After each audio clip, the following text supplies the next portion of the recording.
Bonjour à tous, aujourd'hui je vais vous présenter le contrat de travail.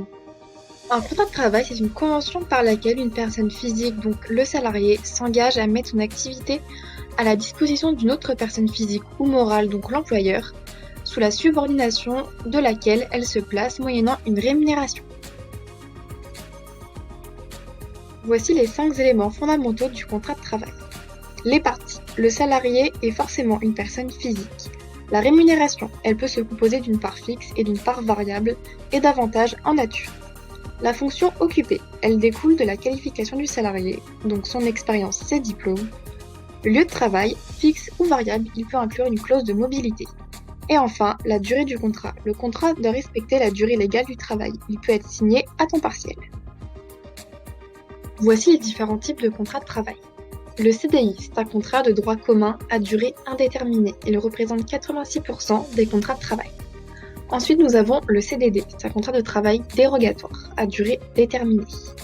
Et enfin, nous avons le CTT, c'est un contrat de travail dérogatoire, un travail temporaire, qui a recours à une entreprise intermédiaire. Pour le CDD et le CTT, les conditions de durée, de recours, de renouvellement sont spécifiques afin de protéger le salarié. Voici les différentes clauses du contrat de travail.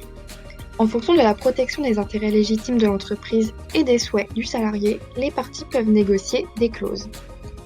En premier, la période d'essai, suivant l'article L 1221-19 et suivant le Code du travail.